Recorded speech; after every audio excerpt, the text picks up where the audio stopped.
Uma das vítimas, a Jaine Barbosa Chaves, está sendo velada agora em Aparecida de Goiânia. A Ludmila Rodrigues tem informações pra gente ao vivo. Acompanhou agora de manhã esse momento de dor da família e o enterro, ô Ludmila, está previsto para que horas, hein? Bom dia. O enterro da Jaine está previsto para 5 horas da tarde, às 17 horas. Isso, o velório deve terminar por volta das 16.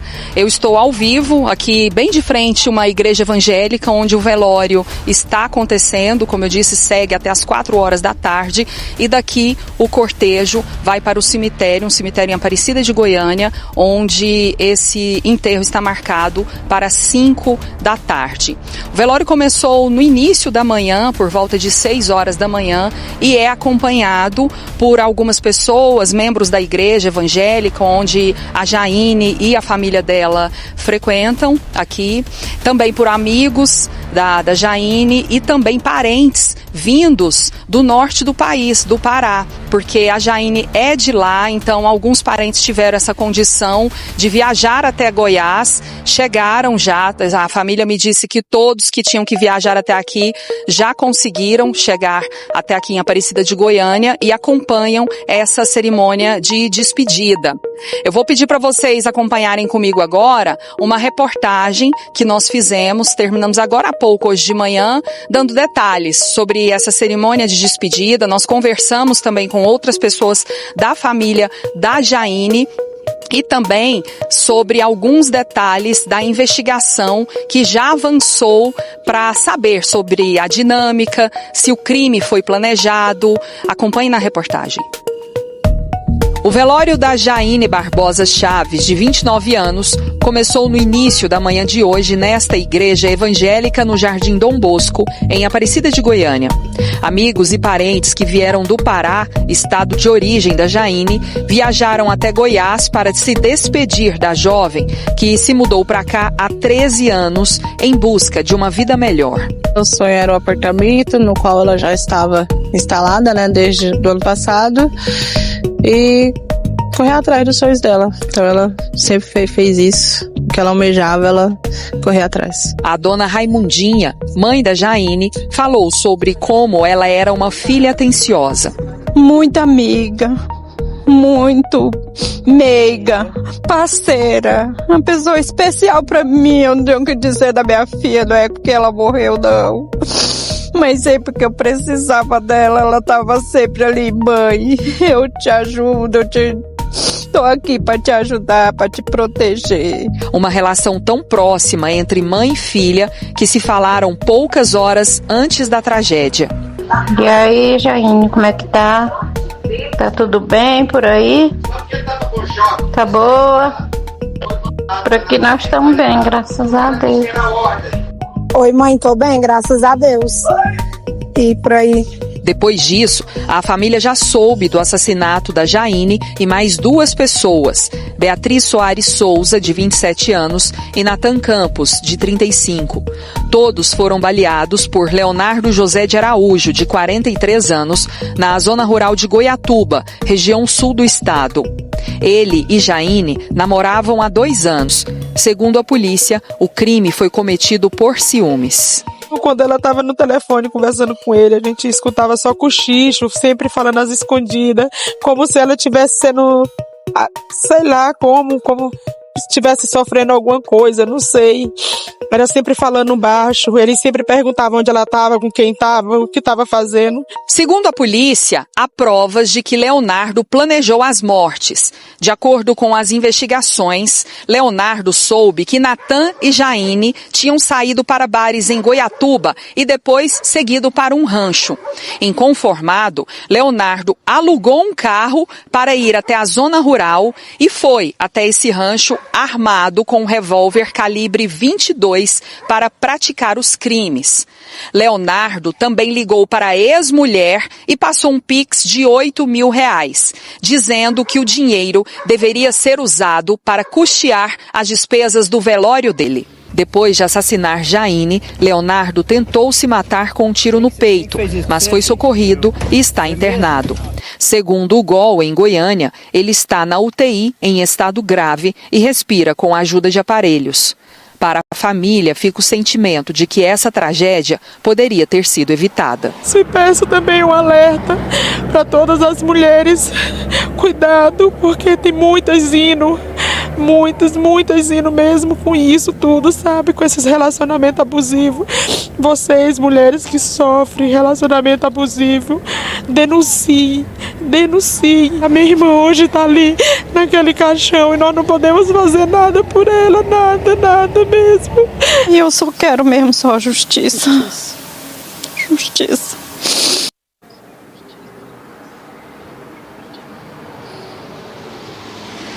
A gente continua ao vivo aqui da porta do velório, onde a Jaine está lá no salão dessa igreja evangélica e a família segue nessa cerimônia de despedida até as 4 horas da tarde, momento em que o cortejo segue até o cemitério para que ela seja enterrada às 5 horas da tarde.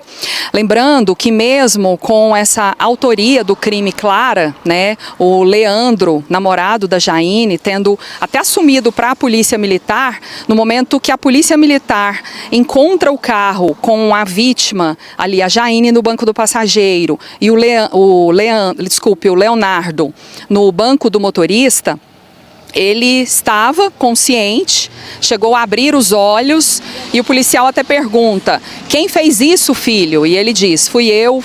Então ele fez aquela confissão imediata e a polícia já levantou essas provas aí que vocês acompanharam na reportagem, de que ele alugou um carro para se deslocar até o rancho na zona rural de Goiatuba.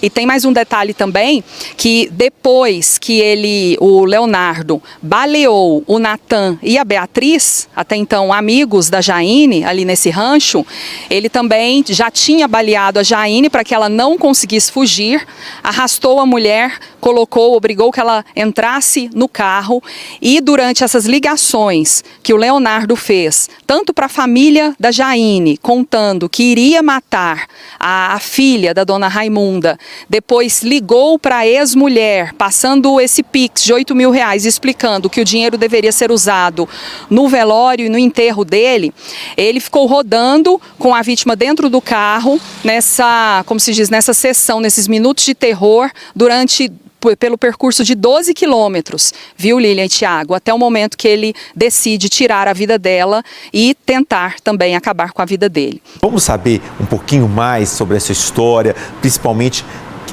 a identificação dessas vítimas, do atirador, a motivação desse crime. O Jonatas Trindade continua ali na zona rural de Goiatuba, está acompanhando esse caso lá desde ontem, né? E agora ele saiu um pouquinho mais próximo à fazenda para poder ter um sinal de internet para que a gente possa conversar com ele e ele nos traga esses detalhes. Jonatas, muito bom dia para você, seja bem-vindo. E essa motivação e essas vítimas, nos conte.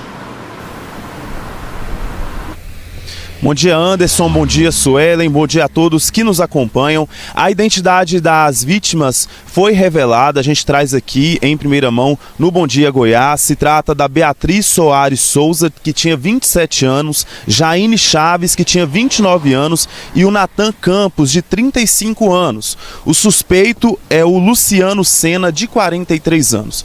Esse crime, né, a polícia, Corpo de Bombeiros, a Polícia Militar, foram acionados por volta de 5h30 da tarde de ontem para ir até uma fazenda que fica aqui próximo à GO 320. Inclusive a gente está próximo aqui da entrada para essa fazenda. A polícia foi acionada, né, as equipes foram acionadas até lá para tratar dessa ocorrência, né? Foram informadas sobre as vítimas quando os policiais chegaram no local, que é uma casa de eventos, né, uma fazenda, que, de acordo com a polícia, né, eles chegaram nesse local e encontraram, no caso aí, o Natan com um tiro na nuca. Ele estava sentado numa cadeira, já estava morto, e eles foram até um dos cômodos da casa e encontraram então a Beatriz, que estava ali com um tiro também, né, foi atingida por disparos de arma de fogo, também já estava em óbito. Próximo desse local, né, onde nós estamos aqui, a caminho para esse local, saíram dessa fazenda o suspeito e também a outra vítima, né? A Jaine Chaves, de 29 anos. Ela também foi atingida por disparos de arma de fogo.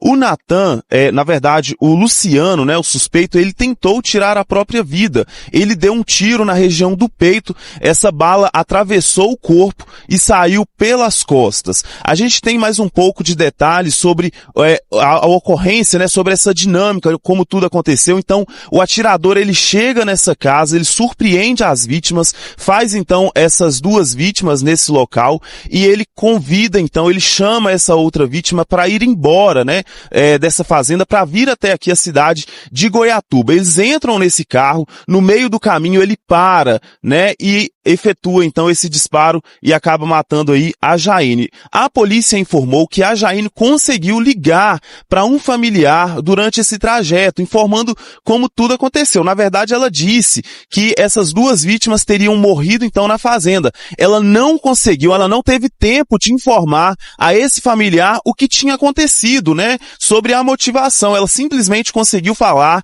que estava ali nesse cenário, que tinha visto, né? Tinha presenciado, testemunhado essas mortes e que estava ao lado do suspeito vindo aqui, então, para Goiatuba, né? Então, um momento ali de muita aflição. Essa familiar entrou em contato, então, com a polícia e acionou a polícia que foi até o local. Sobre o suspeito, nessa tentativa de tirar a própria vida, ele foi socorrido no local, foi estabilizado. De acordo com a polícia, ele estava muito agressivo, precisou ser algemado, ele não queria nem mesmo ser atendido pela equipe do Corpo de Bombeiros, mas foi estabilizado, levado para o Hospital Municipal de Goiatuba e transferido para o UGOL. Nós entramos em contato com o UGOL para saber sobre essa transferência, se de fato aconteceu, o estado de saúde. A gente aguarda então o retorno. Até o momento a gente não teve essa informação. A gente sabe que o estado de saúde dele, ao sair daqui, é um estado crítico. Bom, a cidade está completamente abalada com essa situação. É uma tragédia que aconteceu aqui em Goiatuba, todo mundo perplexo, até mesmo a gente fica perplexo ao saber dessa notícia. E agora a investigação tenta entender o que de fato aconteceu nessa fazenda. São perguntas que precisam ser respondidas. Qual a ligação entre essas pessoas? O que teria acontecido ali para que isso acontecesse? Se eles estavam sozinhos e o atirador chegou, se o atirador já estava na companhia deles. As informações que a gente tem são informações ainda desencontradas, são versões que apareceram. Oficialmente ainda não há nenhuma motivação, nenhuma dinâmica concreta. O que se sabe é que a perícia esteve no local, já foi feita então essa perícia e agora os trabalhos da polícia se esforçam para tentar entender o que aconteceu. O que a gente tem então são jovens que foram assassinados, pessoas aí que perderam a vida, são 3 famílias que estão abaladas e, claro, uma cidade, uma região completamente abalada por essa notícia. A gente vem acompanhando essa história. Imagina a repercussão dela, porque não é só em Goiatuba, mas em todo o estado, né? Esse triplo homicídio, esse crime aí que tudo indica, né? Realmente foi um crime passional. Acho que algumas dessas vítimas são de Goiânia, Aparecida de Goiânia, serão trazidas para Aparecida de Goiânia para serem veladas e enterradas aqui, mas é uma situação que ainda vai exigir aí mais detalhes dessa investigação. O principal suspeito ainda continua hospitalizado. Vamos acompanhando também o estado de saúde dele.